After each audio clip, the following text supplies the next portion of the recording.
Hi guys, ನಾನಿವತ್ತು ಸ್ಲೀವ್ಸ್ನ ಹೇಗೆ step by step stitch ಮಾಡೋದು ಅಂತ ಹೇಳ್ಕೊಡ್ತಾ ಇದ್ದೀನಿ.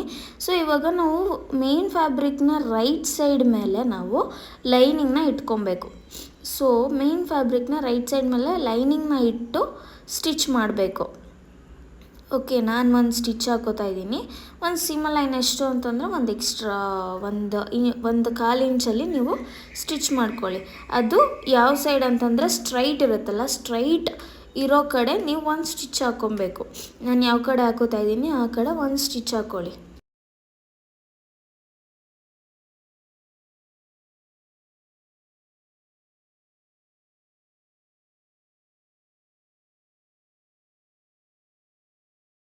ಮೀನ್ಸ್ ಒಂದು ಸ್ಟಿಚ್ನ ಹಾಕ್ಕೊಂಡಾದ್ಮೇಲೆ ನೆಕ್ಸ್ಟ್ ಏನು ಮಾಡಬೇಕು ಅಂತಂದರೆ ಸ್ಲೀವ್ಸ್ನ ಇನ್ನು ಲೈನಿಂಗ್ ಏನಿರುತ್ತೆ ಅದನ್ನು ಟರ್ನ್ ಮಾಡಬೇಕು.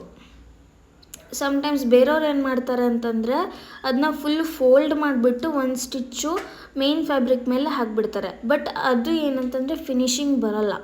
ಸೊ ನಮಗೆ ಫಿನಿಶಿಂಗ್ ಬೇಕು ಅಂತಂದರೆ ನಾವು ಯಾವಾಗಲೂ ಹೀಗೆ ನಾನು ತೋರಿಸ್ತಿದ್ದೀನಿ ನೋಡಿ, ಹೀಗೆ ಟರ್ನ್ ಮಾಡ್ಕೊಬೇಕು. ಈವನ್ ಸ್ಲೀವ್ಸ್ ಅಂತ ಅಲ್ಲ, ನೀವು main front body and back piece, front piece ಅದನ್ನು ಕೂಡ ಈಗ ನಾನು ಸ್ಟಿಚ್ ಮಾಡ್ತಿದ್ದೀನಲ್ಲ, ಇದನ್ನು ಮೇನ್ ಫ್ಯಾಬ್ರಿಕ್ನ ನಾವು ಸ್ಟ್ರೈಟ್ ಇಟ್ಕೊಬೇಕು. ಲೈನಿಂಗ್ನ ನಾವು ಹಿಂಗೆ ಫೋಲ್ಡ್ ಮಾಡ್ಕೊಬೇಕು ಮೇನ್ ಫ್ಯಾಬ್ರಿಕ್ ಮೇಲೆ. ಓಕೆ, ಈ ಥರ ನಮಗೆ ಬ್ಯಾಕ್ ಸೈಡು ಸ್ಟ್ರೈಟ್ ಬರಬೇಕು. ಇದು ಲೈನಿಂಗ್ ಮಾತ್ರ ನಮಗೆ ಫೋಲ್ಡ್ ಆಗಬೇಕು. ಸೊ ಲೈನಿಂಗ್ ಮೇಲೆ ನಾವು ಸ್ಟಿಚ್ ಮಾಡಬೇಕು. ಯಾವಾಗಲೂ ಲೈನಿಂಗ್ ಮೇಲೆ ಸ್ಟಿಚ್ ಮಾಡಿದಾಗ ನಮಗೆ ಟರ್ನ್ ಅಂದರೆ ಹಿಂದಕ್ಕೆ ಹಾಕಿದಾಗ ಲೈನಿಂಗ್ ಮೇಲೆ ಸ್ಟಿಚಿಂಗ್ ಬಿದ್ದಿರುತ್ತೆ, ಮೇನ್ ಫ್ಯಾಬ್ರಿಕ್ ಮೇಲೆ ಸ್ಟಿಚಿಂಗ್ ಬಿದ್ದಿರಲ್ಲ. ಸೊ ಅವಾಗ ಏನಾಗುತ್ತೆ, ನಮಗೆ ಫಿನಿಶಿಂಗ್ ಕಾಣುತ್ತೆ. ಈ ಫಿನಿಶಿಂಗ್ ಬಂದಾಗ ನೀಟಾಗಿ ಪರ್ಫೆಕ್ಟಾಗಿ ಕೂರುತ್ತೆ. ಸೊ ಈ ಥರ ಮಾಡೋದ್ರಿಂದ ನಮಗೆ ಸ್ಟಿಚಿಂಗ್ ಕಾಣಲ್ಲ ಮೇನ್ ಫ್ಯಾಬ್ರಿಕ್ ಮೇಲೆ, ಆವಾಗ ಫಿನಿಶಿಂಗ್ ಚೆನ್ನಾಗಿ ಬರುತ್ತೆ. ಸೊ ಈಗೊಂದು ಸ್ಟಿಚ್ ಆದಮೇಲೆ ನೀವು ಅದನ್ನು ರೈಟ್ ಸೈಡ್ ಅಂದರೆ ಅದರದ್ದು ಹಿಂದಗಡೆ ಭಾಗ, ಮೇನ್ ಫ್ಯಾಬ್ರಿಕ್ ಹಿಂದಗಡೆ ಭಾಗಕ್ಕೆ ಹಿಂಗೆ ಟರ್ನ್ ಮಾಡ್ಕೋಬೇಕು. ನಾನು ಮಾಡ್ತಿದ್ದೀನಲ್ಲ ಹಂಗೆ.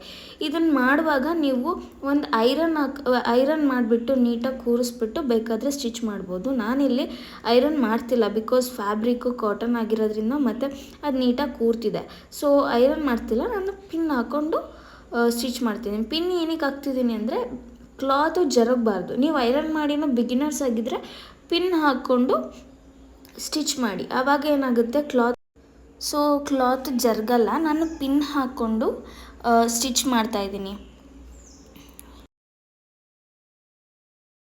ಪಿನ್ ಹಾಕ್ಕೊಂಡು ಸ್ಟಿಚ್ ಮಾಡ್ಬೋದು, ಏಕೆಂದರೆ ಟೈಟಾಗಿ ಕೂತ್ಕೊಳ್ಳುತ್ತೆ. ಯಾವುದು ಲೈನಿಂಗ್ ಆಗಲಿ ಮೇನ್ ಫ್ಯಾಬ್ರಿಕ್ ಆಗಲಿ ಜರಗಲ್ಲ. ಕೆಲವೊಂದು ಕ್ಲಾತ್ಸ್ ಏನಾಗಿರುತ್ತೆ, ನಾವು ಐರನ್ ಮಾಡಿನೋ ಪಿನ್ ಹಾಕಿನೋ ಕ್ಲಾತ್ ಜರುಗುತ್ತೆ. ಸೊ ಅವಾಗ ನಾವೇನು ಮಾಡಬೇಕು ಅಂತಂದರೆ ಒಂದು ಕೈಯೆಲ್ಲ ಒಂದೊಂದು ಹೊಲಿಗೆ ಹಾಕ್ಕೊಂಬಿಡ್ಬೇಕು. ಫಸ್ಟು ಕೈಯೆಲ್ಲ ಒಂದೊಂದು ಹೊಲಿಗೆ ನೀಟಾಗಿ ಕೂರಿಸ್ಕೊಂಡು ನೀಟಾಗಿ ಐರನ್ ಮಾಡಿಬಿಟ್ಟು ನೀಟಾಗಿ ಕೂರಿಸ್ಕೊಬೇಕು. ಹಾಗೆ ಒಂದೊಂದೇ ಹೊಲಿಗೆ ಹಾಕಬೇಕು. ಈ ಥರ ನಾನು ಏನು ಮಾಡ್ತಿದ್ದೀನಿ, ಒಂದು 1/4 ಇಂಚಲ್ಲಿ ಹೊಲಿಗೆ ಹಾಕ್ತಾಯಿದ್ದೀನಿ. 1/4 ಇಂಚಲ್ಲಿ ಹೊಲಿಗೆ ಹಾಕಿಬಿಟ್ಟು ಅದಕ್ಕೆ ಫಿನಿಶಿಂಗ್ ಕೊಡ್ತಿದ್ದೀನಿ. ಇವಾಗ ಈ ಥರ 1/4 ಇಂಚಲ್ಲಿ ಹೊಲಿಗೆ ಹಾಕಬೇಕು. 1 ಇಂಚು ಅರ್ಧ ಇಂಚು ತೊಗೊಂಡ್ಬಿಟ್ರೆ ನಿಮಗೆ ಮೆಜರ್ಮೆಂಟ್ ಮಿಸ್ ಆಗುತ್ತೆ. ಸೊ ಸ್ವಲ್ಪ 1/4 ಇಂಚಷ್ಟೇ ನೀವು ಸ್ಟಿಚ್ ಮಾಡಬೇಕು. ಈ ಥರ 1/4 ಇಂಚಲ್ಲಿ ಸ್ಟಿಚ್ ಮಾಡಿದಾಗ ನೀಟಾಗಿ ಕೂರುತ್ತೆ. ಓಕೆ, ಇವಾಗ ಎಕ್ಸ್ಟ್ರಾ ಕ್ಲಾತ್ಸ್ ಏನಿದೆ ಅದನ್ನೆಲ್ಲ ಕಟ್ ಮಾಡಿಬಿಡ್ತೀನಿ. ಇವಾಗ ಏನಾಗುತ್ತೆ ಅಂತಂದರೆ ನೀವು ಲೈನಿಂಗ್ನ ನೀವು ಕರೆಕ್ಟ್ ಮೆಷರ್ಮೆಂಟಲ್ಲಿ ಕಟ್ ಮಾಡ್ಕೊಬೇಕು. ಮೇನ್ ಫ್ಯಾಬ್ರಿಕ್ನ ಎಕ್ಸ್ಟ್ರಾ 1 ಇಂಚಲ್ಲಿ ನೀವು ಎಕ್ಸ್ಟ್ರಾ ಇಂಚಲ್ಲಿ ಕಟ್ ಮಾಡ್ಕೊಂಡಾಗ ನೀವು ಈ ಥರ ಎಕ್ಸ್ಟ್ರಾ ಬಂದಿದ್ದನ್ನ ಕಟ್ ಮಾಡಿಬಿಡ್ಬೋದು. ನೀವು ಕರೆಕ್ಟಾಗಿರೋ ಲೈನಿಂಗಷ್ಟೇ ನೀವು ಕಟ್ ಮಾಡಿದಾಗ ಏನಾಗುತ್ತೆ, ನಿಮಗೆ ನೆಕ್ಸ್ಟ್ ಏನಾದ್ರು ಶಾರ್ಟೇಜ್ ಆದರೆ ಮತ್ತೆ ಕಟ್ ಮಾಡ್ಕೊಬೇಕಾಗುತ್ತೆ.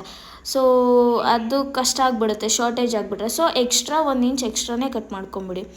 ಸೊ ಇದು ಇವತ್ತಿನ ಸ್ಲೀವ್ಸ್ ಹೇಗೆ ಸ್ಟಿಚ್ ಮಾಡೋದು, ಇದನ್ನು ನೆಕ್ಸ್ಟ್ ಹೇಗೆ